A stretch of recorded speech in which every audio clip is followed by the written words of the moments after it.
It's 4 o'clock on a Thursday, and you know what that means, don't you? It's time for another exciting episode of Taxi's Quarantini Happy Hour.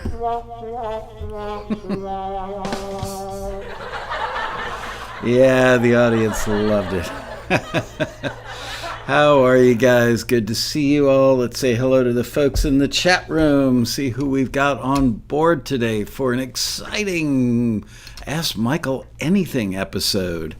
Let's see, we've got Jan Weiland, Marion Laird, Dan Weber, Nancy Callell, Peter Rayhill, Heidi Owen, Lamar Pecorino, Christoph Scott, Eric Anderson, Bob Gunnerfeld, Michael Lehman. Anyway, hello you guys, how are you? Good to see you. So, today we're going to do mostly Q&A stuff. But I want to start out today's show by showing you a little piece of taxi history that I don't think anybody has ever seen before other than a few members of the staff.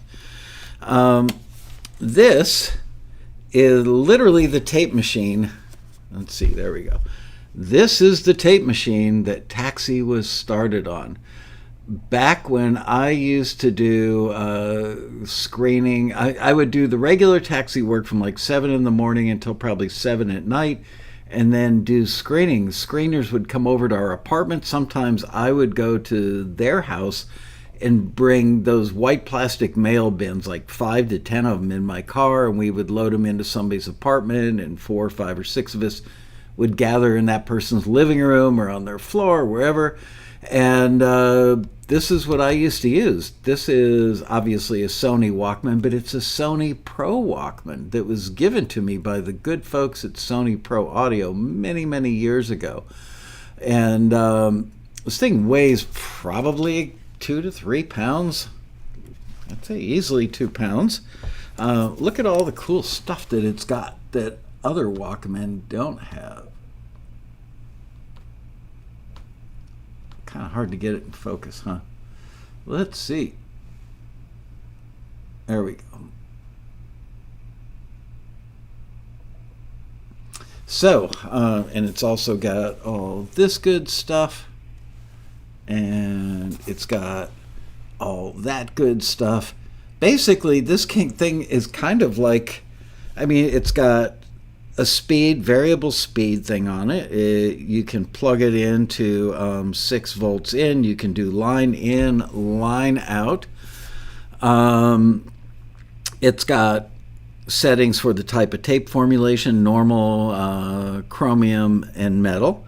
It's got Dolby B and Dolby C available on it.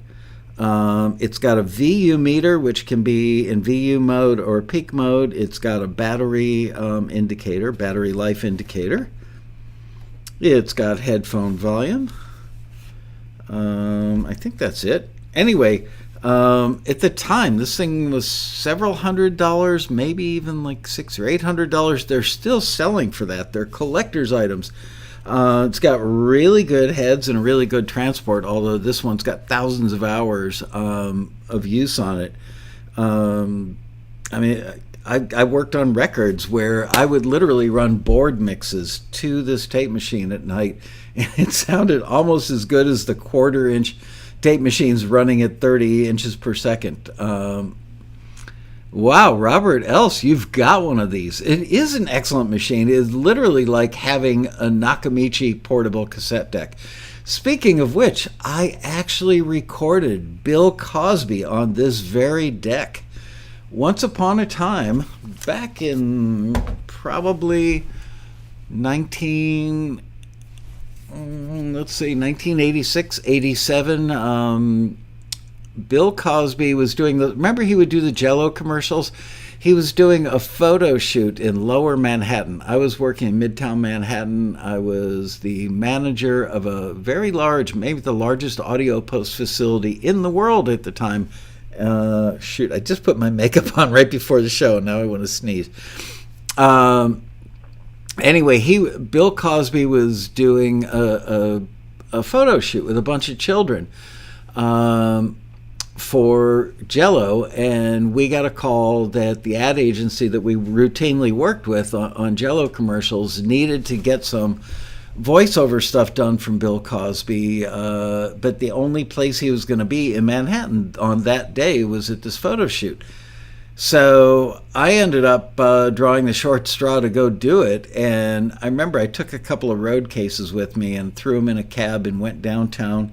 And I threw them in a taxi and went downtown and brought Nakamichi, full-size Nakamichi cassette deck, and brought this little baby with me, and a couple of good microphones and a couple of pairs. I was redundant as any good engineer would be, redundancy on everything, like a microphone for each cassette deck and then an extra microphone, extra cables, extra everything. And I set up, but it was, do you guys know what a cyclorama is? That curvy, like infinity wall that they have at photo studios, good photo studios.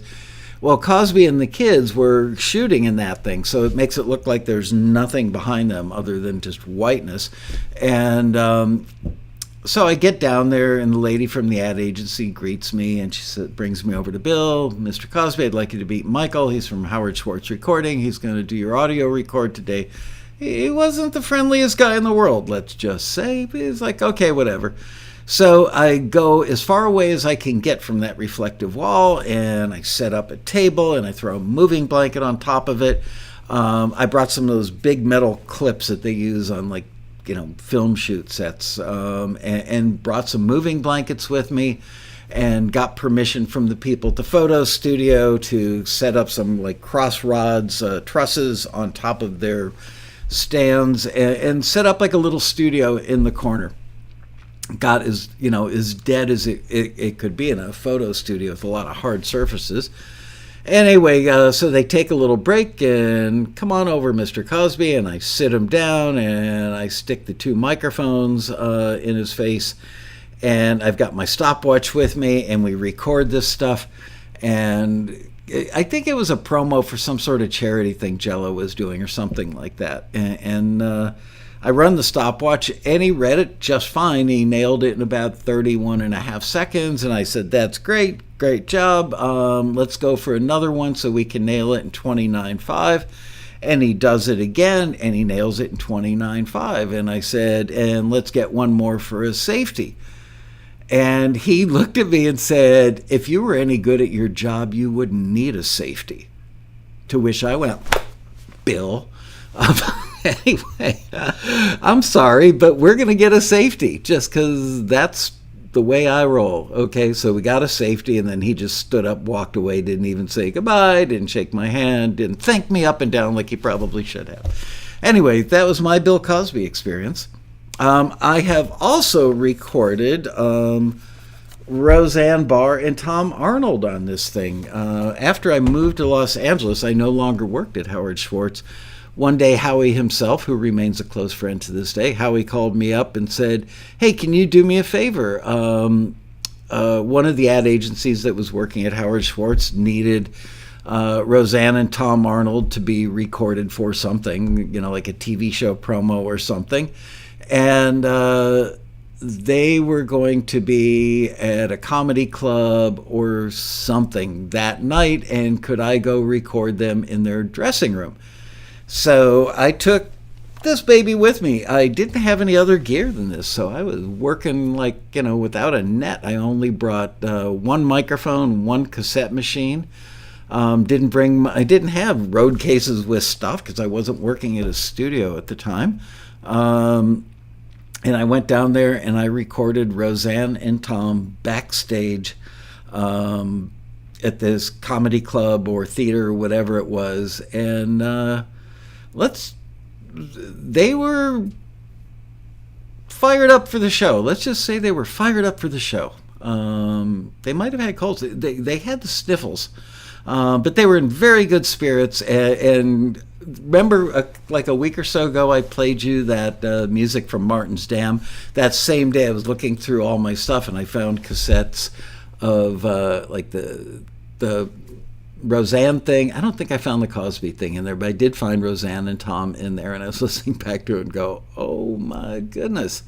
They were very funny, if you know what I mean. Anyway, so there you go. There's my life as a remote recording engineer with my Sony Pro Walkman. I'm telling you, this thing, it doesn't have batteries in it right now. It takes 4, what do they call them? AA cells. And when you put those in there, it's already heavy. I mean, this thing's like twice the weight of a Neumann 87 or something. And you put the 4 batteries in there. This thing is like, you could use it as a weapon. But it sounds amazing. It really, really sounds good. Does it have a built-in mic? Robert says it does. I don't know that I ever used it. It's got a 20 dB pad on it. And it's got plug-in power. It's got headphones. It's got a microphone and a line in. I can't remember if it's got a built-in mic, or did it have an external mic that it came with? I don't know. Anyway, I love this thing. A separate wired mic. Okay. So there you go.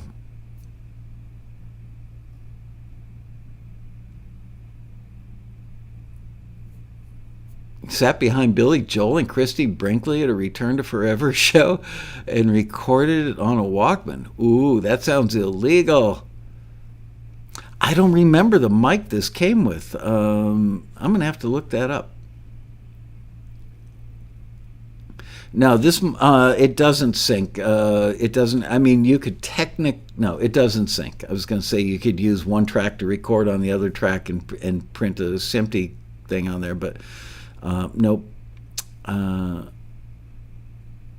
Yeah, honestly, this thing sounded so good that if I were to go back in the studio these days, I would probably still run stuff to this thing. I mean, other than the fact that cassettes had a fair amount of hiss, but if you bought really good cassettes and you just hit this thing with a lot of level, the hiss wasn't that bad, but the sound was really good. It actually probably sounded a little better than a lot of today's digital because it had that analog warmth.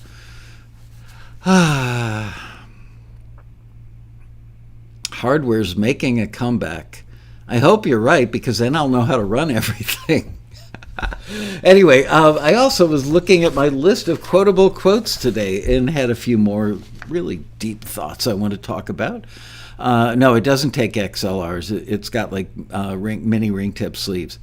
What is Dolby? I hope you're kidding, Alex, right? I don't know how old you are. I think you're pretty young. Maybe you legitimately don't know.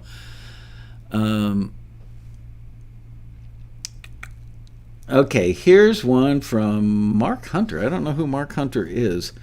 It's not about having the right opportunities. It's about handling the opportunities right. That is, yeah, you still have to have the right opportunity in order to handle the opportunity right. It takes both steps, I believe. This one's from Napoleon Hill. I may have read this one on the show because it sounds so familiar. A goal is a dream with a deadline. That probably inspired me to create listings with deadlines. Yeah, that's it. Napoleon Hill inspired that. Let's see. Here's one from Zig Ziglar, who is, by some people's measure, the greatest salesperson of all time. Has written several books on sales. I've read 2 or 3 of them, I believe. One of them is considered a classic. And this one, I made a little note. This one reminded me of Rob Shirelli, who we can talk about behind his back in a moment. He was great on the show the other day. Outstanding people have one thing in common, an absolute sense of mission. Man, oh man, if that was not, still is Rob Shirelli, but I'm telling you, imagine a road case big enough to put a full drum kit in. Cymbal stands, cymbals, toms, everything, floor tom, kick drum, snare, everything in a case, and a Strat in a case, and a P-Bass in a case. And this kid would get on an airplane in Boston, drive his car to the airport with all this crap in it, somehow get it on an airplane, take a 45-minute flight, or whatever it was, 45 minutes an hour, from Boston to Newark Airport, get off the plane, come through the airport with that stuff. I'm assuming he didn't take it on his carry-on because it certainly wouldn't fit in the overhead. I have no idea how much they might have charged him to put that on the plane. But then get it from baggage, get it out of the airport, get it on a bus to go from the airport into the Port Authority in Midtown Manhattan, come down that giant escalator. I mean, it's one of those like the escalator in the Pan Am building in New York. It's just huge and long. And I don't even know how he got the road case to fit in there because it was a fairly skinny escalator. I used to go through the Port Authority every night for several years. So I know that escalator well. And then go down to street level and then roll that thing from one side of Midtown Manhattan to the other, through intersections, over all the crap that's on the sidewalks and people all over the sidewalks in Midtown Manhattan, and then get it up into the Gray Bar building, up the elevator to the 19th floor just to work with me because he loved me so much. Anyway, he was a great client. I really enjoyed working with him. He drove me a little crazy because he asked a lot of questions, but it was good. You know, I respected him for it. Here's a quote from Henry Ford. You can't build a reputation on what you're going to do, which certainly implies you can only build it on what you've done. And here's one from Babe Ruth, everybody's favorite, the Babe. You just can't beat the person who never gives up. And that clearly was Rob Shirelli. So anyway, those are today's quotable quotes. I hope you enjoyed them. Let's see what you guys are saying in the chat room.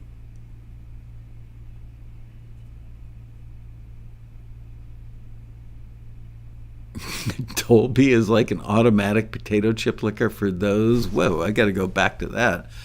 Automatic potato chip liquor. That sounds almost like pornographic or something. For those who like less salt on their chip. Okay.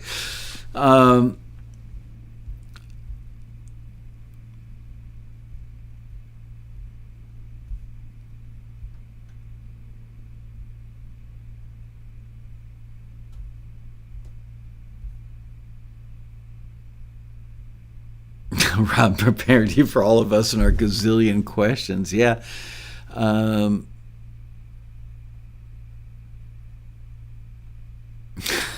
Robert Else. This is funny. Definition of a musician: loads $5,000 worth of gear into a $500 car, drives 100 miles to play a $50 gig. Yep, that sounds about right, doesn't it? How did Rob first know about me? I don't know. I kind of remember, I think he read about me. I used to get interviewed every now and then and write the occasional article for a magazine that's no longer published, but it was called Recording Engineer Producer Magazine. It was what I read when I started out in the industry, so of course I was extremely flattered sometimes when I would appear in the pages, either having written an article or being interviewed for something. And I kind of think that Rob once told me he heard about me there, and then remember the other day he mentioned he ordered the Yellow Pages for New York City. Why he went to New York versus recording in Boston, I do not know. Boston had some pretty good studios. And the funny thing was, I was working at a huge audio post facility. Our main, I think we had 7 studios when I started working there, and when I left we had 9 or 10 or 11. They were audio post rooms. I mean, we had 2 rooms with SSL consoles in them.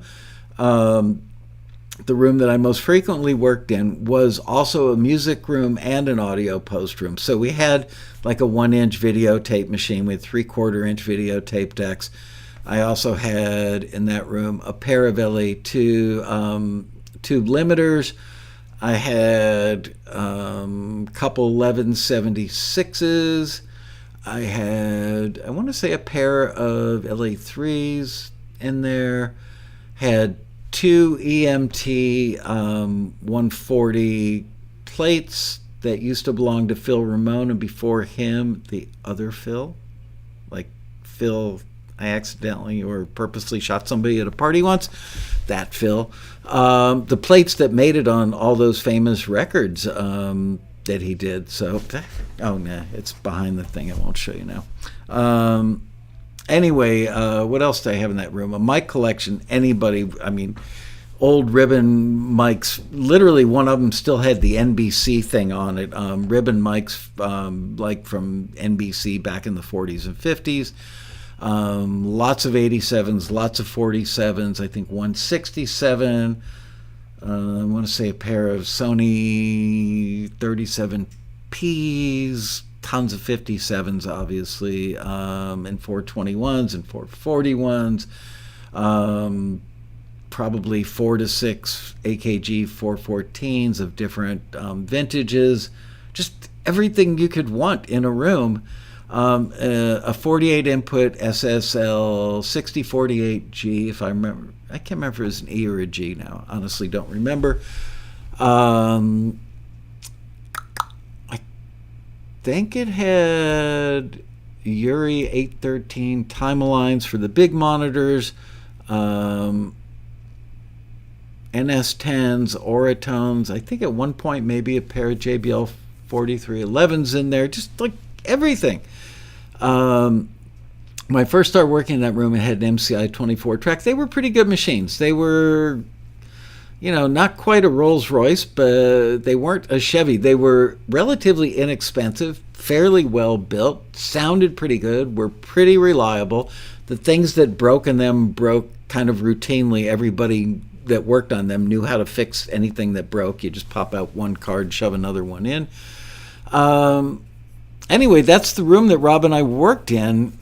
And then at some point he goes, I can't do a Boston accent, but Rob's got one. And he said, why don't we try working at the car studio, Synchro Sound in Boston? So, yeah, that was the deal. Is rather than him schlepping all the equipment to New York, he would buy me plane tickets to go to Boston. I would literally fly to Boston after work in New York City, go work until like 3, 4, 5 o'clock in the morning, and then catch like a 6 a.m. flight back to Newark Airport, take the bus into the city, and go to work at 9 a.m. again. It was cool. Let's see, scrolling down. This is from Akira. Hey, Akira, how are you, man? Haven't seen you in a while. How did Rob follow you from the East Coast to the West Coast to become your neighbor? I'm not entirely sure he followed me, but I think, the first phone call he made when he got off the plane. He was standing in line at the rental car place. We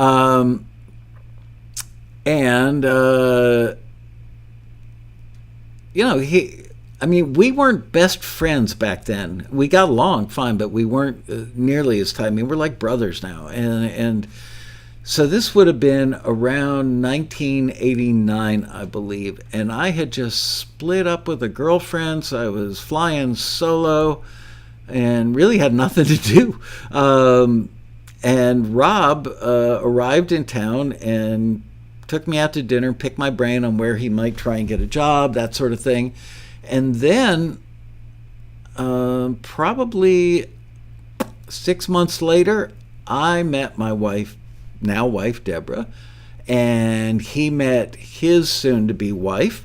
And they lived together like 15, 20 minutes away from where we were, and the four of us started going out, and our two girlfriends really hit it off.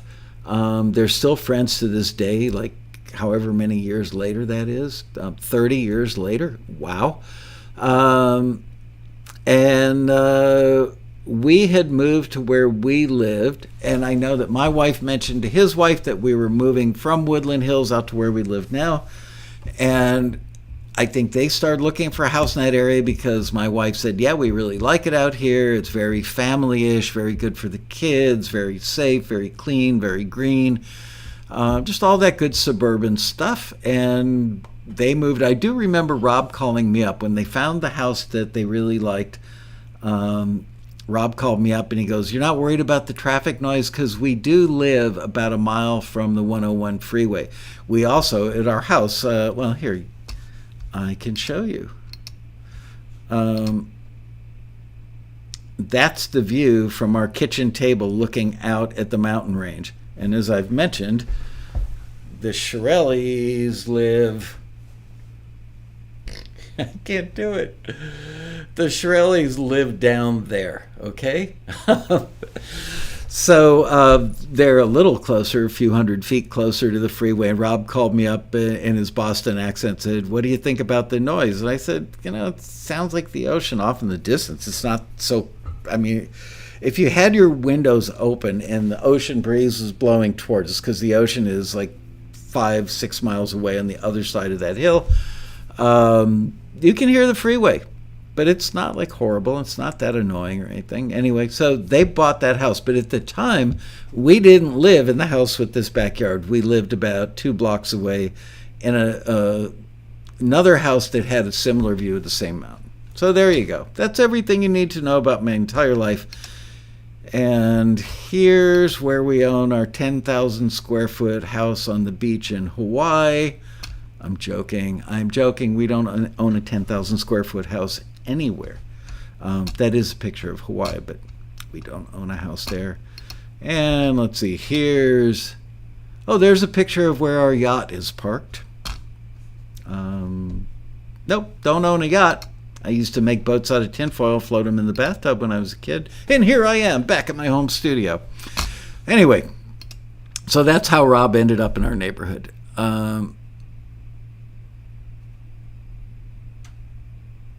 Yeah, my favorite neighbor, I rarely see. It's incredible. We've never literally had a bad moment between us, and we've known each other since 1980, I think, somewhere around there. No, maybe 19. I moved to LA in 88, and I'd already known Rob for years. So I don't know. I've probably known Rob since around 83, 84, somewhere around there, 85. I don't know. The good ship tinfoil, yep. I used to love making tinfoil boats when I was a kid. I don't know why. I was obsessed. And Rob and I rarely talk, but when we do get on the phone, like the other night, we were on the phone for 2.5 hours. He's the only person. Even when if Deb is not in town or I'm not in town, we talk to each other for like 15, 20 minutes at a shot. Never have I spoken to her for 2.5 hours, not even family members. Rob is the only person I can stay on the phone and talk endlessly to.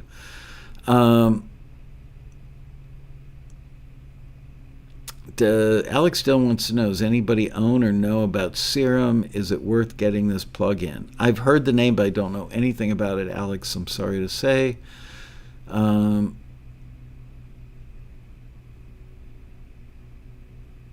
Charles Davis wants to know, do you think that musicians were more collaborative back in the day versus these days, or were they very competitive? I don't know. I think the competitive versus collaborative thing is kind of broken out by food groups. I know that I've been to conventions. Like I do remember years ago, I was a panelist at the Philadelphia Music Conference. And that conference had a lot of people that were like hard rock guys. Maybe it was the time period that I went there. It was probably like mid to late 90s. And I remember it was like a lot of guys like being cool and dressed like rock stars. It felt very competitive, unlike the Road Rally, which feels very non-competitive. As far as collaborative, yeah, you throw musicians in a room, they start playing music, there's almost always collaboration. People keying off of each other, feeling the vibe, making the magic. But one thing is for sure, and that is the taxi community, I believe, is more collaborative than just about any community of musicians I've ever seen.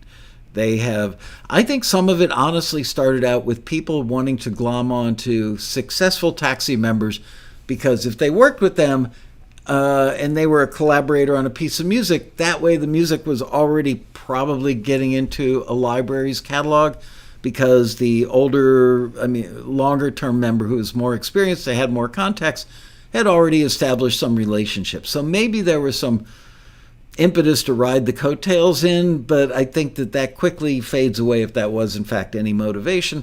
It quickly fades away and becomes about true collaboration. So there you go.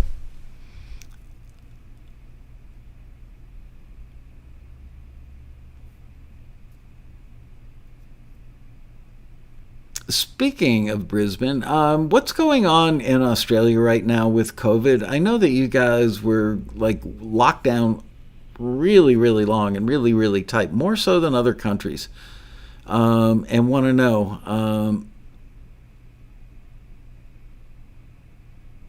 what's going on. I didn't know Phil Spector was doing great before a terrible car accident. But I've got a button he gave me, the little red button that says back to mono, that he personally handed. He took it off his lapel and gave it to me. And like I said, I ended up with Phil Spector's EMT 140 plates, the ones that like all those great records were made on, like Do Ron, Ron, Ron.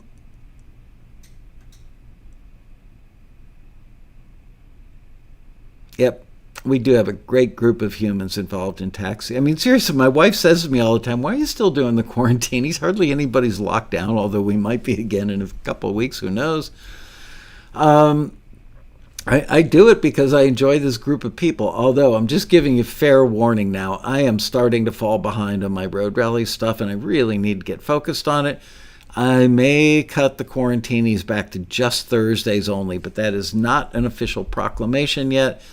One of my daughters is in town right now, so this Saturday I can't work because I want to be with the family. And then my other daughter is also coming to town on Monday, I believe. So the following Saturday we will have two daughters at home, which I'm extremely just delighted about, even though I'm sure they'll ignore me. Like, where are the keys to the car? Bye. When they come to town, they go see their friends. But we were just with them. I was with them for 5 weeks a couple months ago, so not so bad. Anyway, so I Saturdays when I get most of my work done. I can do like a week's worth of work in a Saturday here when I'm all alone and the phones are quiet and I just get work done. I'm going to lose those 2 Saturdays. It's going to slow me down on the rally stuff even more. Sydney is still locked down. Woo. Unbelievable. Outbreak of Delta variant in Sydney. Yeah, the Delta variant is rearing its ugly head here. Some people are a little panicky about it. Others are not. The government is talking about a mask mandate. I think we do have one in Los Angeles County. I don't know if we have it statewide in California or not. If you're in a public place, you should be wearing a mask, or you have to wear a mask. I've been some places, like I was at the grocery store the other night, saw some people that were not wearing the mask. They were probably vaxxed and feel like, I'm not going to get anything. Although I've heard stories about people that have been vaccinated that have gotten it as well. Who knows? I don't think we're ever going to see a day where we're not going to have some variant of the coronavirus. And hopefully someday it'll just be treated like the flu. People get flu shots or they won't. They'll get the COVID shots, they won't, or they won't. And hopefully the drugs like ivermectin or hydroxychloroquine, any of the things that, again, you hear varying reports. Some people say it works, other people say that it doesn't, but hopefully someday that they will have medication you can take like Tamiflu, that if you get COVID, it's just like getting a bad cold and you don't end up in the hospital or dying, even worse. So hopefully it goes that way. 12,000 people have died from the vaccine, but who reports that? I'm telling you, the news, I live in a constant state of frustration with the news because it's just impossible to get facts everywhere. Instead, it's opinion everywhere, and you really don't know who to believe. You do have to do a lot of research. I literally will watch, either every morning or every evening, I tune into 3 different news networks to try and triangulate the information, and it's still not that good. Sometimes I sit there with a laptop and they report something on the news and I start Googling and go, well, they're full of crap. What they just said is absolutely not true. You can see it here. I've literally seen somebody on a news report quote the CDC, and then I Google that thing and go on the CDC webpage. There's some 180-degree opposite of what just they just said on the news. So who the hell knows? Wow, you guys are really into this topic. Yeah, I got vaccinated. Deb and I went to Israel to visit the kids, and we had to get vaccinated to go. I was kind of on the fence about it before that, just because I've had bad reactions to the flu shot in the past. I'm not an anti-vaxxer. I don't really have any political feelings about it. It's just like, if I don't absolutely need to get it, I'm not going to get it because I don't want to put that weird stuff in my body. It was okay. Felt a little crappy each time I got it. I had Moderna and felt a little crappy the day after each time, but certainly not like, oh my God, I'm going to die. And then got on a 15-hour plane flight and got there and got tested when I had to get tested within 72 hours before departing the U.S., got tested at the airport when I arrived there, had to quarantine unless you got an antibody test, which we did. We slept for a day and then took a shower and had some food and went out and got tested, and we had enough antibodies by the time we got there that we were allowed to go out in public and not quarantine. Wow, Christoph Scott. Michael, thank you for all you do here. This is worth the yearly expense to be a member. Thank you. Really? Michael's COVID report is worth all that money? Do you ever have access? Did you? Yes, I had physical echo chambers at the studio that I was in for 5.5 years in Fort Lauderdale. They were really good sounding chambers. If you want to hear what the chambers sound like, go search on YouTube Melanie, the artist Melanie, and the song Together Alone. And I believe that's a really good example of, you can hear those chambers loud and clear. Probably too much of those chambers on that.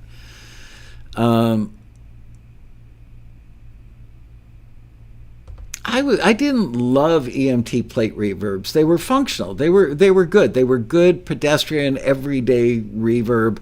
Every now and then, if I really took the time to like EQ my sends to them, EQ the returns, really balance the returns, have just the right amount of pre-delay. If you worked hard, you could make them sound unbelievably good. Usually I was working too fast to want to work that hard. Same thing with the live chambers. The fastest, easiest digital reverb that I had back in the day was the first version of the Lexicon 224 reverb, which I really liked a lot. Eventually I had an EMT 250 digital reverb, the thing that was like 3 feet tall and looked like a robot. Anyway, that's that. Yes, Melanie Sofka.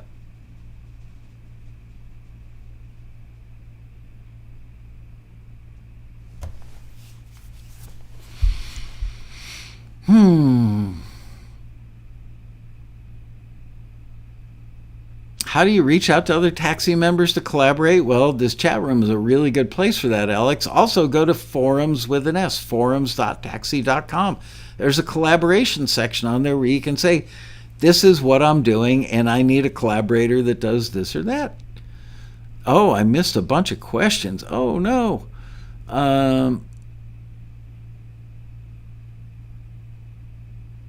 Anybody tune into any of the Bobby Owsinski free mixing webinars? I haven't in a long time, but I've actually, if you look hard enough, I think I have like 5 videos where he interviewed me. Actually, in this control room, I took the picture of this control room the day that Owsinski and I were there together. Yeah, I know Bobby.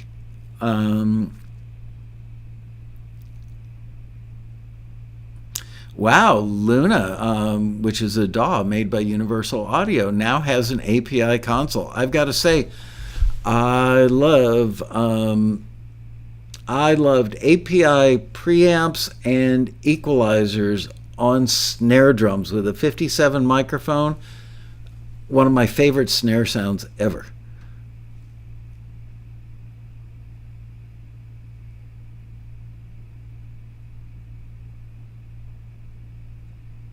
Yeah, Bobby has been a guest on Taxi TV.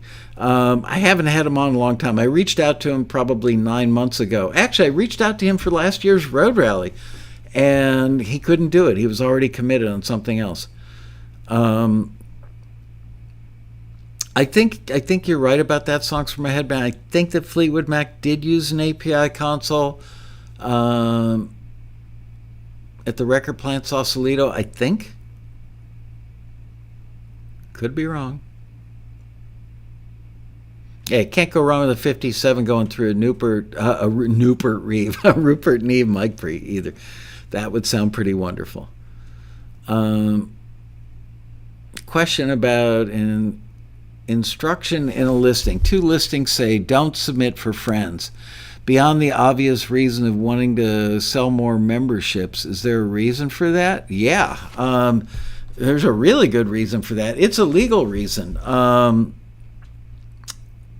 Back in like 1993 or 94, remember the book? It's called This Business of Music, which I'll be right back. I think I've got a copy I can hold up.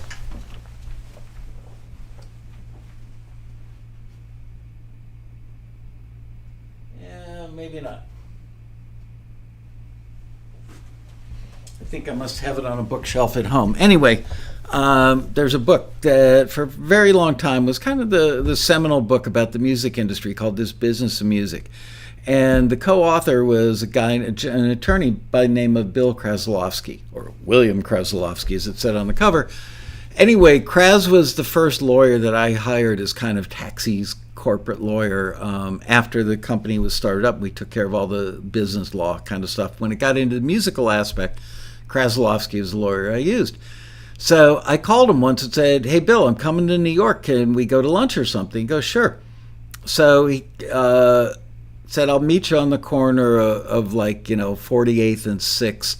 I'm going to take a cab from the east side, meet you over there. I'll just roll down my window and shout at you." Sure enough, he pulls up, rolls down the window. I get in the cab. He starts yelling at me. I mean, literally, yelling, waving hands at me. I'm going, what the hell? A Taxi member joined. Let's say John Doe joined Taxi and then submitted music for Susie Q. And somehow the music made it. You know what was happening is people were charging. This is what happened. People were charging their friends and other musicians. Like somebody would join Taxi for $300, then charge other people like $50 or $100 each to send their songs into Taxi under their membership because they were slime balls. So then these people would call Taxi going, "I didn't get any feedback. I didn't get a forward or return." And we'd look up in the database, go, "You're not a member. We don't have your song here." Because their friends sent it in under their name. So they didn't show up in the database. And people, all of a sudden, word was out on the street that Taxi was ripping people off. We were charging money and not doing anything with the music. Of course, it wasn't our fault at all. It was slimy other members that were ripping off their friends or charging them money, maybe not even sending in the music at all, or if they were sending it in under their name. So we looked really bad. Kraslovsky was pissed off that he was associated with a scam. I was like, dude, we are not a scam. So that's when we instituted the only way you can send music is if it's your music. It's okay if you collaborated on it, you can send it in. But, we get people that are in a band and there are 2 or 3 songwriters in the band. And so one of the people in the band will say, "Can I submit, for my friend John, he's in the same band." No, you can't. Now there's an even better reason, or equally important reason, that is because we've had some instances in past years, not recently, but where we have forwarded music from a member, and then it goes to a music supervisor, and the music supervisor reaches out to the member and says, "I'd like to license this song for $3,500 for a TV show."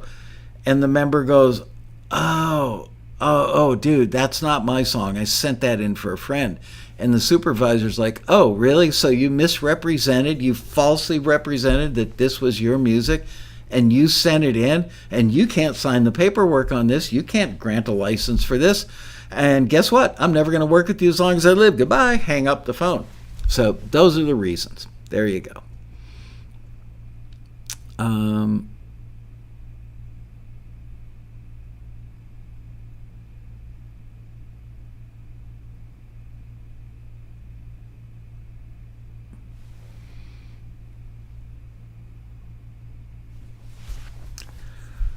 All right. Any other questions that I've missed?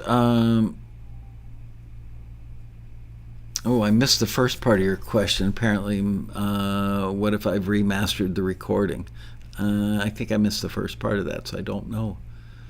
Marianne, is there a master list of phone number area codes for music libraries and music supervisors so I can tell which calls might not be spam? I need help. No, there's not a master list, but, let's face it, most music supervisors and libraries, most, not all, most music supervisors, I would venture to say, are in Los Angeles and New York. There are exceptions, but not many of them. So if you see a 212 or a 917, those are both area codes for NYC, or 718. That's also a New York City, but there are music supervisors that live in New Jersey, which is 201, I believe. And there's another area code for cell phones in New Jersey, but I don't know what the hell that is.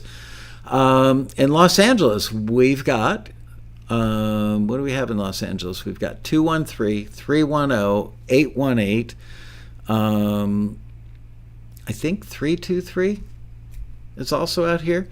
But here's the thing, is that many of the music supervisors are now of the age. They're young enough that they moved here from Minneapolis and then became a music supervisor. They moved here from Florida, became a music supervisor. So many people keep their phones from when they were growing up in Ottawa, Illinois, or wherever they grew up.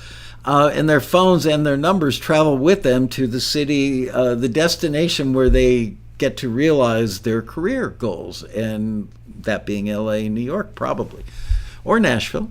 So the phone numbers really don't matter. If you get a call from a music soup, they could have an area code of 208 or 607, anything, because that's where they grew up or that's where they went to college. That's where they got their cell phone, and they've never changed the number. So there you go. Yeah, those car warranty calls. There's actually a law on the books about robocalls, and I actually know an attorney that brought a class action lawsuit. And although I generally don't like class action lawsuits because they're all about making the attorneys money and the people that are part of the so-called class, get like a coupon for a free ice cream cone and a check for $1, and the lawyers get $20 million. So I'm generally not a fan, but if there was ever something I would get behind for a class action lawsuit, it would be for robocalls. Every single day of my life, I get robocalls. I'm sure you do as well, from, your car warranty is up. Would you blah, blah, blah. Well, I lease my car. I get a new car every 3 years, and my warranty is never up. So go yourself. Let's see. Here's a real question. Michael, when you hear Taxi Member's song, can you tell when it's a home mastered piece or a pro mastered piece? No. And what home mastering plugin do you think is great, if any? Honestly, I've never used any of them. I got to tell you, I think people think way too much about mastering. I've talked about mastering a bit on the show. I'm not an expert on today's mastering techniques, nor am I expert on today's mastering software. But I'm fairly expert on old school mastering, vinyl mastering, because we had a mastering room criteria, and I spent a lot of time in there hanging out with the mastering engineers, picking their brains. So I know why mastering was invented, why it was used back in the days of vinyl and before vinyl. And I know that mastering back then, part of the reason people mastered stuff is they wanted the levels to be consistent. because you could have an artist like Aretha Franklin that recorded half an album at Criteria and half an album at Atlantic Studios in New York, and the levels didn't exactly match. They could be off by a dB or 2 or 3, and the rooms they were in didn't sound similar, or they used a band, bass player, drummer, whatever, rhythm section in New York and a different one in Miami. And when it came time to put the whole album together and they sequenced it, you couldn't have things sounding like, ooh, that's a different band, and wow, a lot more bass on that track than on the one before it, and ooh, the one before it was louder than this one. So mastering was meant to kind of even all that stuff out and make it so that the listeners didn't go, whoa, what changed? And it was also for technical reasons to keep the needle in the groove so that the grooves weren't cut so deep that they bled through to the other side of the vinyl, or so shallow that the needle would bounce out with a big like cymbal hit or kick drum hit or something like that. So nowadays, mastering to some degree serves the same purpose of kind of homogenizing things so it all sounds like it has a similar amount of bottom, similar amount of mid, similar amount of top, similar levels, similar amount of overall compression. And that's what mastering does. Now, there's the artistic side of mastering. There are mastering engineers that actually have really good ears, and they can listen to a mix that somebody like Rob Shirelli would do. And even though he's a multi-Grammy winning mixer and multi-platinum engineer, mixer, producer, there are mastering engineers that will know how to master one of Rob mixes so it sounds better on radio, and take the same song and do a different version of mastering for Spotify. Maybe a different version of mastering if it's something that might be licensed in film and TV. So that's what they do. I can pretty much guarantee you in the history of recorded music, nobody ever, other than an engineer, producer, or a mastering engineer, a normal citizen, a consumer of music, never bought a record because of the mastering, or probably even noticed the mastering. Mastering is a thing that you really shouldn't notice, and it doesn't make that much of a difference. But I think that the reason so many people like Taxi members and other musicians making their way in the industry are a little obsessed about mastering is they listen to their own stuff and then they hear the so-called professional stuff and go, it just sounds better. It sounds better than mine. Well, a couple thoughts on that from moi. One is I was one of those professional people working in the high-dollar studios and could take as much time as I wanted to get my sounds, and in most cases as much time as I wanted mixing any particular song or album. All that stuff that I had at my fingertips to this day, if I hear something that I worked on in the speakers, normally in a grocery store ceiling while I'm shopping for like a can of baked beans, I still hear it and cringe a little bit going, God, my stuff just doesn't sound as good as the other stuff that was coming out at the same time. I listened to stuff that I worked on like when Fleetwood Mac Rumors came out, and I just loved that record. Still love that record. I'm in awe of Ken Calais, whom I'm very glad to call a good friend now. Their stuff had a glossy shimmer thing to it that just sounded so good to me. It was like audio porn, It's just like, oh man, so sexy. And I don't mean that in a sex kind of way, but you know what I'm saying.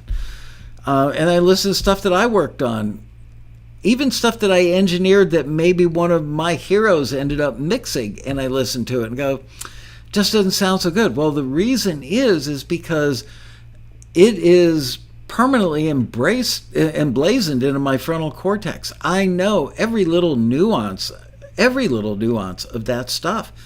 So when you hear other people's stuff, you don't know the nuances, and you hear the gloss and the sheen, and it sounds so pretty. When you hear your own stuff, every one of my engineer, producer, mixer friends, including Rob, will say that. They may listen to their own stuff and go, I'm really proud of that. I know I did a good job on it.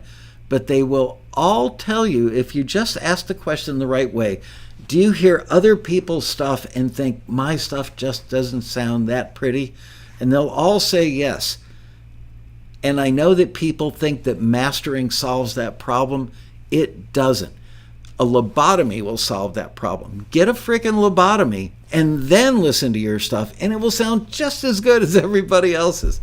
Obviously, don't go give yourself a lobotomy. I mean, don't take a letter opener and jam it into your forehead, hoping that your music is going to sound better, your mix is going to sound better. But it's like almost like muscle memory or something. You've heard it 1,000 times. It's never going to sound, because your brain has listened to it analytically, not as a tourist or as just a general consumer of the art. So it's never going to sound as good. I promise you, that's the reason. So, mastering today, I don't know. You know what? Go watch the mastering. No. The thing that I want to say Conan the Barbarian, Ronan Chris Murphy did last year at the Road Rally. I can't remember if he did it for the Road Rally so only members could see it, or if he did it as a prequel. But the Ronan Chris Murphy thing, he talks about mastering, and he is a guy who's heavily into the tech side of mastering. I'm like literally like an idiot compared to Ronan on the subject of mastering. He is so incredibly well versed, and he does mastering for people. So he really knows what he's talking about at a very high level, and you'll learn a lot more from him than you ever will from me. But trust me, your stuff will never, even if you were to give your stuff to the best mastering guy in the world, it's never going to sound as good as the other stuff that he mastered or she mastered for other people. It just won't. Sorry to break your heart.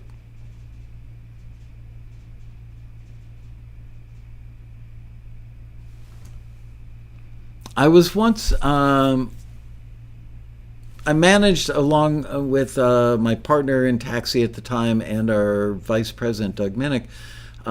We co-managed a band called Bob Goblin. They got a record deal on MCA Records. I didn't engineer the record, didn't produce the record. Was it Barry Rudolph? Somebody did it. And when it was getting mastered by one of like the 3 or 4 most acclaimed mastering engineers in LA, and the guys in the band didn't live locally. I want to say they lived in Arkansas. And they asked if I would go to the mastering session because they knew about my engineering background. So I went. And the mastering engineer was super nice. And I think because I was kind of a brother in arms, he said to me, "You want to see my smoke and mirrors?" Everybody's out of the room. It's just me and him standing there. And I go, yeah, because all engineers operate on smoke and mirrors. There's a lot of... whatever magicians do, engineers do that. Trust me. All engineers, with the exception of me, of course. All other engineers have a certain amount of smoke and mirrors because it keeps clients happy. It makes them feel like they're getting their money's worth. And it won't sell one more record. But and it may not even sound different. People in the room going, yeah, that sounds great. They don't know. They don't know. You can tell them it sounds better, and they will nod their heads and go, wow, sounds great. And you just sit there and go, chumps, you bought it. Anyway, this guy said to me, I'm going to show you my smoke and mirrors. And all he did was run it into an Ampex, I want to say it was an Ampex, not one of the old Ampex machines with the gate in front of the heads. It was, I believe, I don't have the time to research it right now, but I believe, wow, we got 1 minute left. I believe that was the Ampex machine, ATR something or other, had like a closed loop transport thing, and the electronics in that machine sounded so pretty that he would literally take the output of the 2-track master, that the master recording, take it out of there, plug it into the input side of this machine, I think it was called an ATR 102, I think. And then take the output of that and then go to the digital master. And just running it through the audio cards in this 2-track tape machine made it instantly sound a little warmer, a little punchier, and a little prettier on the top end. And it gave it that audio glue and that sheen and that gloss and that sexiness. And he charged people a lot of money to master those records, and all he did was run it through that tape machine. That's simple. Anyway, there you go. Time flies in quarantine. It does. And I know I can just chat endlessly, but I love hanging out with you guys. So anyway, thanks for showing up today. I haven't locked down exactly what Monday's Taxi TV will be, but it's going to be one or the other of these two things. It's either going to be a publisher that has worked at many of the top publishing companies on the planet and worked with a lot of really big artists in her career, or it's going to be a songwriter artist that she just got signed who will tell like his story. This is what it took to get signed at that level, and this is what it's like working at that level now. So it's going to be one of those two things. Honestly, it's going to come down to which one has the best bandwidth from their home. You know how I love bandwidth, because without it, things go to hell in a handbasket. So with that, I bid you all a very, very fond farewell. Thanks for showing up for today's show and humoring me. Anyway, see you guys. See you soon. See you on Monday, 4 o'clock. And if you haven't subscribed to this channel, hit that red button. And if you haven't given me a thumbs up, please do, so that YouTube validates our very existence. Bye, you guys.